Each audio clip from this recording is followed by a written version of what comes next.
Good morning बच्चों।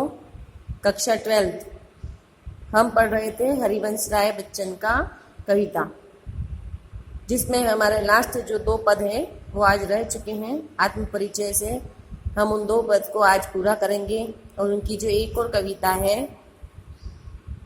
दिन जल्दी जल्दी ढलता है वो हम कल पढ़ेंगे।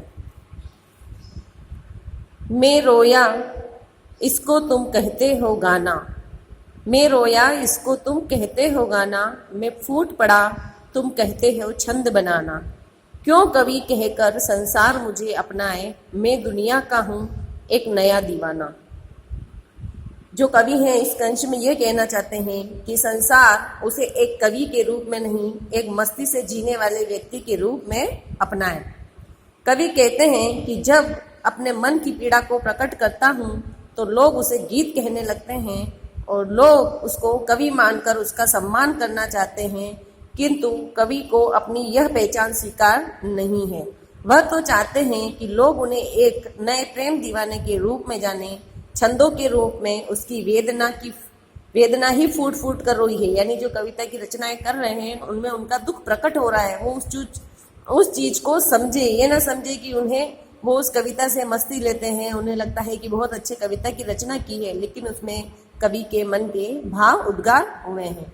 वह कवि नहीं बल्कि एक पागल प्रेमी है, यह उन्होंने इसमें बताया है। आप जब इसको पढ़ेंगे तो इनके अलंकार भी मैं पढ़ूंगी, तब इस कविता से आपको अलंकार भी छांटना है। क्यों कवि कहकर, मैंने आपको पहले समझाया हुआ है, जब एक ही वर्ण की आवृत्ति बार बार हो वहां पर अनुप्रास अलंकार होता है। दूसरा जो पद है आपका वो है, मैं दीवानों का वेश लिए फिरता हूँ, मैं मादकता निशेष लिए फिरता हूँ, जिसको सुनकर जग झूम झुके लहराए, मैं मस्ती का संदेश लिए फिरता हूँ। ये जो है आपका लास्ट पद है इनका आत्म परिचय कविता से।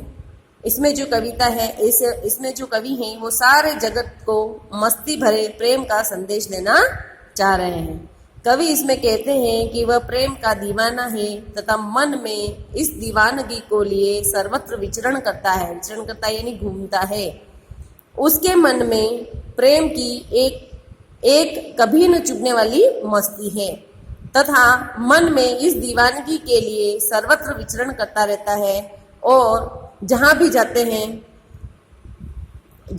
जाता है लोगों को प्रेम की मस्ती का संदेश देते हुए जाते हैं। उनका यह संदेश लोगों को झूमने, झुकने और लहराने को बाध्य करते हैं। इसमें जो जीवन के प्रति सहज मस्ती और सबके प्रति प्रेम भाव बनाए रखने का जीने के लिए इसमें संदेश दिया गया है। यहाँ पर जो है आपके इनके आत्म परिचय कविता जो है वो पूर्ण होती है। बच्चों जो पहले आपको चैप्टर हो चुके हैं उनके आप काम करके रखें और जिस दिन पेरेंट्स मीटिंग है उस दिन आपको कॉपी लेकर आना है और पेरेंट्स के साथ आना है और अपनी कॉपी चेक करवानी है।